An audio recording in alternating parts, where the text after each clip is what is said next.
Diary लिखने की कला। अब ये डायरी कौन सी है पहले ये समझ लो, फिर आगे के बारे में बात करेंगे। डायरी कई तरह की होती है जो आप स्कूल में लिखते हैं, यानी आपको जब होमवर्क मिलता है तो आप डायरी लेखन करते हैं, एक वो डायरी है। एक जब आप घर में देखते होंगे कि आपके माता पिता डायरी लेकर हिसाब किताब करने बैठ जाते हैं, वो भी डायरी है। यहां तक कि दुकानदार लोग भी ऐसा ही करते हैं, कुछ हिसाब किताब लिखना हो तो वो भी क्या करते हैं, अपनी डायरी में नोट कर लेते हैं, तो ये भी एक डायरी लेखन है। लेकिन यहां जिस डायरी की बात हो रही है इन सब में से कोई भी नहीं है। और तरह की डायरी होती है जो आप यहां देख रहे हैं, मतलब आप अपना पूरे दिन भर का लेखा जोखा लिखते हैं, पूरे दिन में क्या क्या घटित हुआ है इस तरह से आप अपनी डायरी में नोट कर देते हैं। जैसे इस दिन ये घटित हुआ है या ये मेरे साथ हुआ, इसको डायरी लेखन कहते हैं। और यहां पर इसी डायरी लेखन की बात हो रही है। हालांकि आप ये काम करते हो या ना करते हो, लेकिन काफी लोग ऐसे हैं जो डायरी लेखन करते हैं। आपके यार दोस्त मित्र रिश्तेदार कोई तो होगा जो आपके नॉन में ऐसा करता होगा,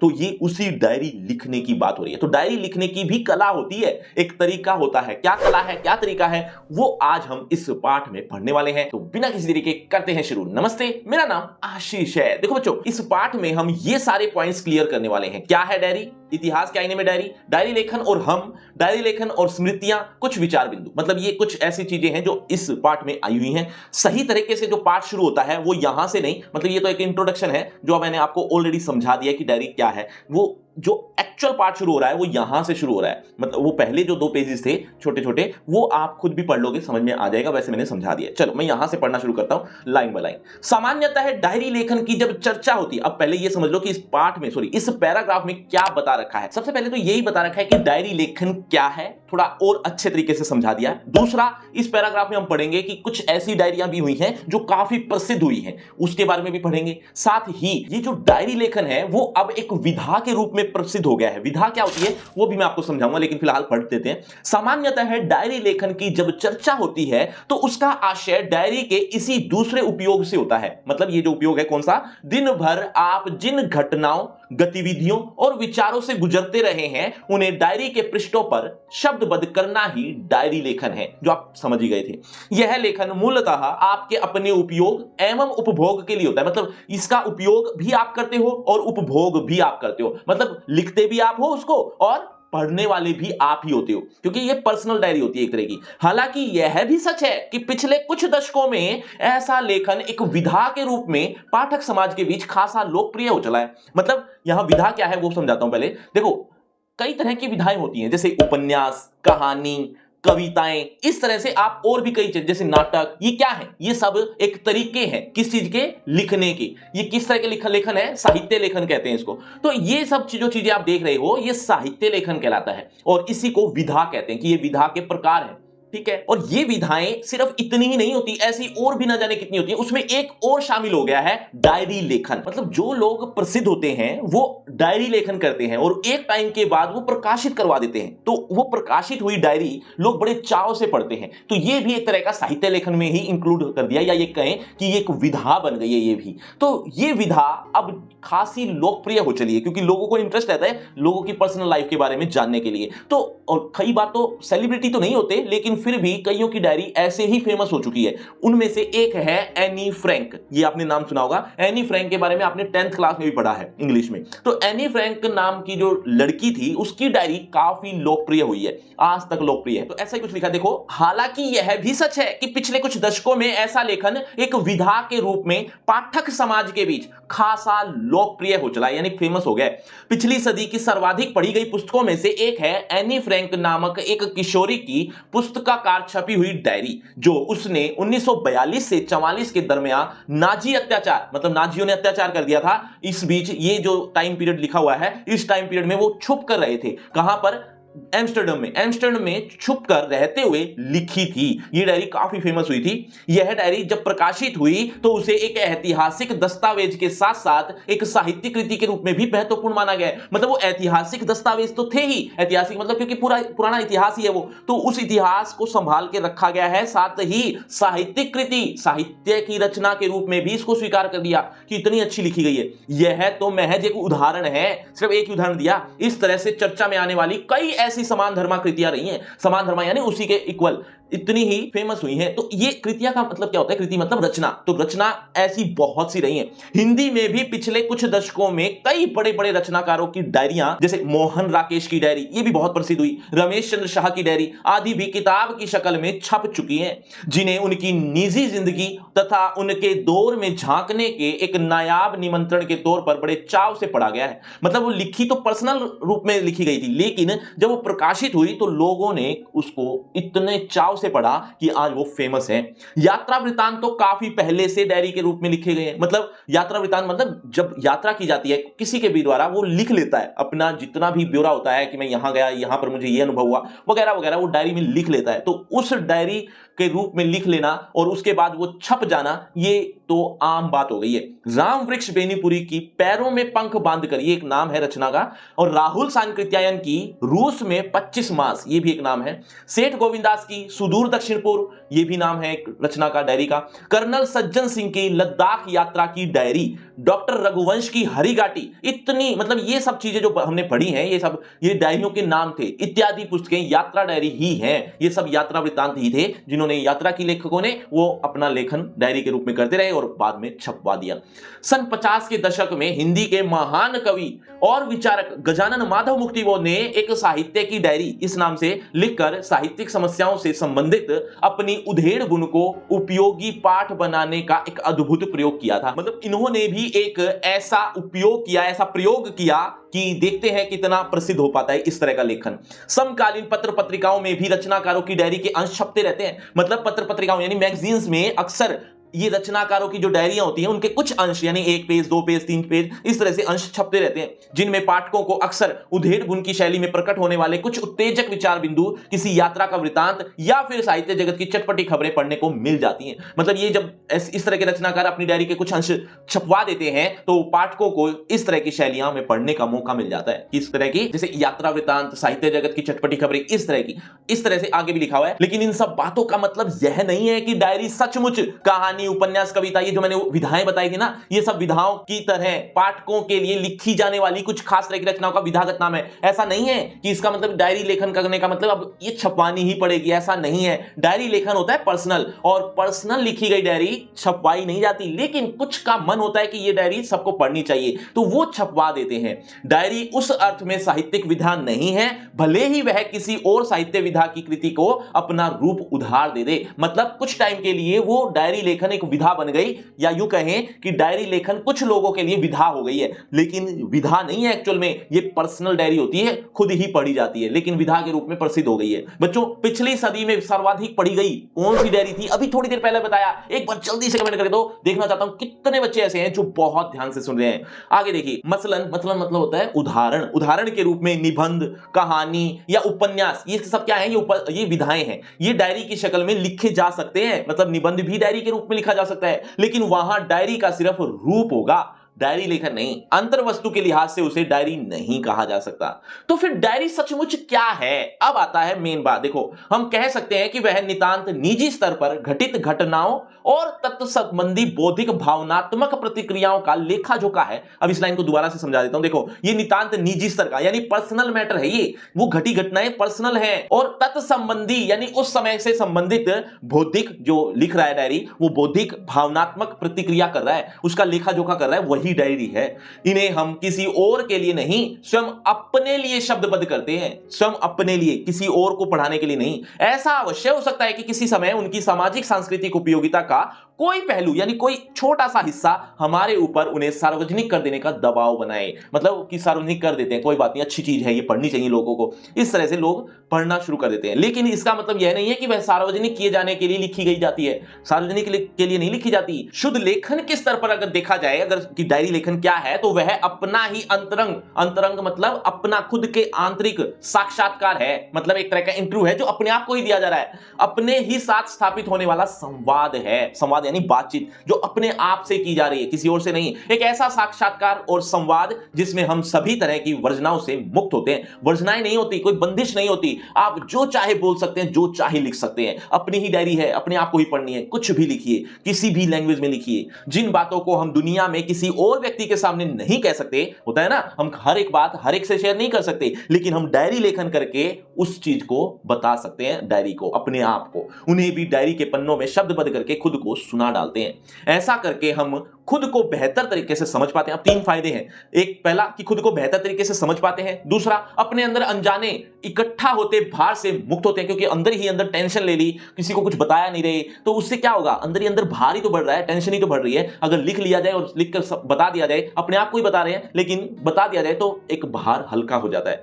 तीसरा सबसे बड़ा फायदा है विस्मृति। विस्मृति यानी जो भूल चुके हैं अगर, या भूल ना जाए, इसके अंधेरे में खोते अपने ही व्यक्तित्व के पहलुओं को इस तरह रिकॉर्ड कर लेते हैं। मतलब अपना व्यक्तित्व पहले कैसा था, आज से 5 साल पहले कैसा था, 10 साल पहले कैसा था। अगर आप डायरी लेखन करते हो तो 10 साल पहले की डायरी आप पढ़ सकते हैं, पता चल जाएगा आपका व्यक्तित्व उस समय कैसा था।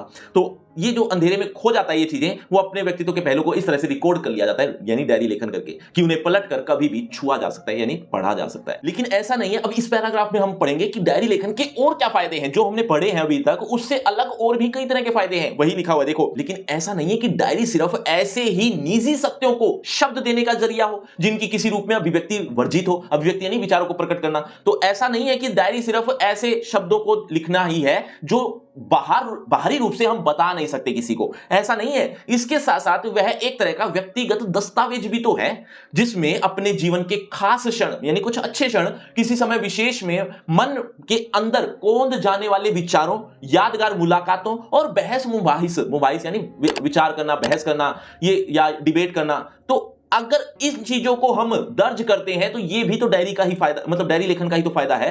अपनी कई तरह की स्मृतियों को हम कैमरे की मदद से रिकॉर्ड करते हैं, पर खुद अपना पाठ तैयार करना और जो कुछ घटित हुआ उसकी कहानी कहना एक ऐसा तरीका है जो हमें आने वाले दिनों में उन लम्हों को दोबारा जीने का मौका देता है। अब इन 2 पंक्तियों में क्या बताया है, देखो, इसमें ये लिखा है कि स्मृतियों को कैमरे में हम कैद कर लेते हैं, यानी कि फोटो खींच लेते हैं या वीडियो बना लेते हैं, लेकिन खुद का पाठ तैयार करना ये एक अलग ही अनुभव होता है जो हम डायरी लेखन से कर सकते हैं। तो खुद का पाठ तैयार करना और या जो कुछ घटित हुआ है उसको एक कहानी के रूप में देना, ये एक अलग ही तरीका है। तो हम उन लम्हों को दोबारा जीने का मौका अगर मिले या मिलता है तो हम कैसे कर सकते हैं काम, ये हम डायरी लेखन से कर सकते हैं। आज की तेज रफ्तार जिंदगी, जिस तरह से हम तेजी से भाग रहे हैं, जिंदगी की रफ्तार बहुत तेज हो गई है, ये जो तरीका है ना डायरी लेखन, ये सचमुच इस तेज रफ्तार जिंदगी में नायाब तरीका है। जिंदगी की तेज रफ्तार में इस बात की आशंका हमेशा बनी रहती है, किस तरह की आशंका, कि सतही और फौरी किस्म की चिंता, मतलब सतही मतलब लगातार, और फौरी मतलब जो जल्दी से हो जाती है, ऐसी किस्म की जो चिंता के अनवरत हमले, अनवरत यानी लगातार हमले के बीच गहरे आशय वाली घटनाओं और वैचारिक उत्तेजनाओं को हम भूल जाते हैं। अक्सर ऐसा हो जाता है, लेकिन डायरी लेखन में ऐसा नहीं कर सकते होता। डायरी हमें भूलने से बचाती है। यात्राओं के दौरान डायरी लिखना तो बहुत ही उपयोगी साबित हो जाता है, क्योंकि यात्रा करके आ गए आप, 5 साल बाद आप याद करना शुरू करो कि हम कहां कहां घूमे थे, तो कुछ भी याद नहीं होगा, फोटो देखकर थोड़ा थोड़ा याद आ जाएगा। लेकिन डायरी लेखन आपको A to Z फिर से उन लम्हों को जीने का अवसर देती है। एक लंबे सफर, अब ये 2 लाइन जो लिखी है इसमें ये बता रखा है कि अगर आप यात्रा करके आ गए, 2 3 4 दिन 5 दिन की यात्रा करके आए, अब घर आकर आपने डायरी लिखना या कुछ भी लिखना शुरू कर दिया, अपनी यात्रा के बारे में बताना शुरू कर दिया, तो आप कितना बता पाओगे? शायद उसका आधा हिस्सा, आधे से भी आधा हिस्सा। क्यों? क्योंकि काफी चीजें आप भूल चुके हो इन 5 दिनों में। लेकिन अगर आप रेगुलर डायरी लेखन कर रहे हो तो आप एक एक चीज को वहां पर मेंशन करते हो। इससे फायदा ये हो जाता है कि आप पूरी यात्रा A to Z कवर कर पाते हो डायरी लेखन करके। यही लिखा हुआ है कि एक लंबे सफर का वृतांत अगर आप सफर से लौटकर लिखना चाहें तो शायद पूरे अनुभव का 2/3 हिस्सा ही बचा बचा कर शब्दों में उतर पाएगा, इतना ज्यादा लिख ही नहीं पाओगे। लेकिन अगर आपने सफर के दरमियान प्रतिदिन यानी रोज प्रतिदिन अपनी डायरी लिखी है तो अपने तजुर्बे को लगभग मुकम्मल यानी पूरा तौर पर दुहरा पाना आपके लिए संभव होगा। बच्चों, ये एनी फ्रैंक है जिसके बारे में मैं बात कर रहा था, इसने डायरी लिखी थी। एनी फ्रैंक के बारे में जिसका जो जीवन था वो इतना ही था, 1929 से 1945। 1929 में उसका जन्म हुआ था, 45 में उसकी मौत हो गई थी। और ये किस लिए मौत हो गई थी, क्या मौत हो गई थी, ये सब आप 10th में पढ़ चुके हो। दोबारा पढ़ना है तो एक शॉर्ट इंट्रो यहां पर लिखा हुआ है कि इसके साथ क्या क्या हुआ था, ये आप पढ़ लेना, ज्यादा इंपॉर्टेंट यहां पे है। देखो, डायरी लिखना अपने साथ एक अच्छी, अब इन 2 पैराग्राफ में में क्या बता रखा है ये ध्यान से समझ लो, लेकिन उससे पहले बच्चों मसलन का अर्थ अभी थोड़ी देर पहले ही बताया, एक बार जल्दी से कमेंट कर दो। देखना चाहता हूं कितने बच्चे ऐसे हैं जो अभी तक भी बहुत ध्यान से सुन रहे हैं। देखो बच्चों, इन दो पैराग्राफ्स में या बल्कि आगे जितना भी आप पाठ पढ़ोगे, अब इन सब में हम पढ़ेंगे कि डायरी लेखन किस तरह से की जाती है, या डायरी लिखते समय किन किन सावधानियों की जरूरत होती है, क्या क्या ध्यान रखने वाली बातें हैं। ऐसे कुछ 5 पॉइंट्स हैं, उन 5 पॉइंट्स को हम पढ़ेंगे। पहले आप इन 2 लाइनों को पढ़ लीजिए। डायरी लिखना अपने साथ एक अच्छी दोस्ती कायम करने का बेहतरीन जरिया है। अगर आप भी खुद अपने साथ अच्छी दोस्ती गांठना चाहते हैं, यानी डायरी लिखना चाहते हैं, तो इन खास खास बातों को ध्यान में रखना चाहिए।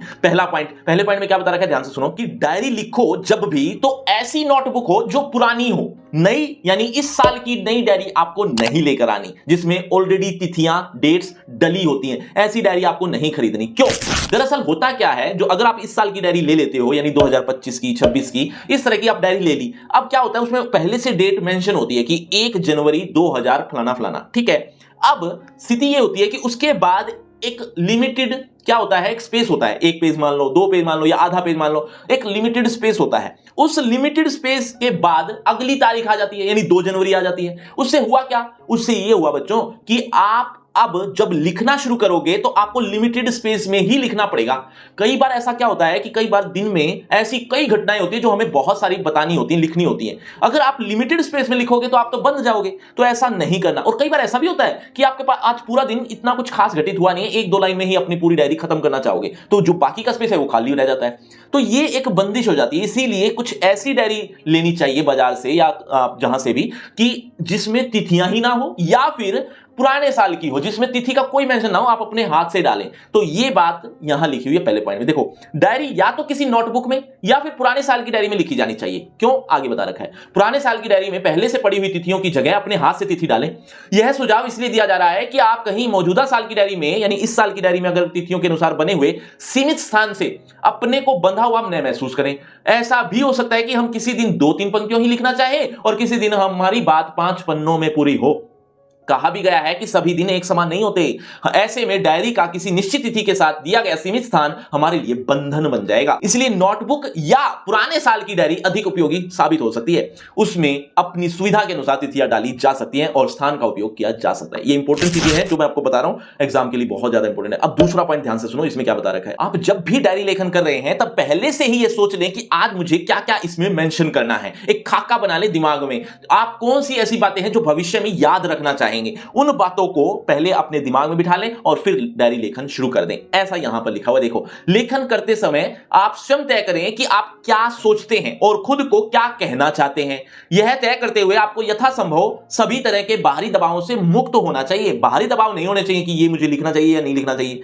अपने दिन भर की घटनाओं, मुलाकातों, ख्यालातों इत्यादि में से कौन कौन सी आपको दर्ज करने लायक लगती हैं, जिन्हें आप किन किन वजहों से भविष्य में याद करना चाहेंगे, यह विचार कर लेने के बाद ही उन्हें शब्दबद्ध करने की ओर बढ़ें। ध्यान रखना। तीसरा पॉइंट में क्या बता रखा है देखो, कि जो भी आप डायरी लेखन में करना चाहते हैं उसकी कोई भाषा नहीं होती, उसका कोई तरीका नहीं होता। मतलब आप ऐसी लैंग्वेज में भी लिख सकते हो जो आपको ही समझ में आती है। ऐसी लैंग्वेज भी हो सकती है या फिर हिंदी इंग्लिश मिक्स हो सकती है या तीसरी कोई लैंग्वेज हो सकती है। कुछ भी, किसी भी लैंग्वेज में बीच बीच में कुछ भी आप कैसी भी लैंग्वेज प्रयोग करो, इसकी कोई बंदिश नहीं होती। और एक और बात कि लेखन शैली में व्याकरण का ध्यान रखना, पंक्ति का ध्यान रखना, पूर्ण विराम का ध्यान रखना, ये सब बातें वर्जित होती हैं। ये सब बातों का ध्यान नहीं रखना होता। क्यों? क्योंकि डायरी लेखन आपकी खुद की निजी वस्तु है, उसको आपको ही पढ़ना है। अगर आप बंद जाओगे, चाहे व्याकरण को देखकर या फिर लैंग्वेज को देखकर, अगर बंद गए ना तो आप वो बातें नहीं बता पाओगे, उस तरह से नहीं लिख पाओगे जैसा आप लिखना चाहते हैं। देखो क्या लिखा है, डायरी बिल्कुल निजी वस्तु है और निजी मतलब होता है पर्सनल, और यह मानकर ही उसे लिखा जाना चाहिए कि वह किसी और के द्वारा पढ़ी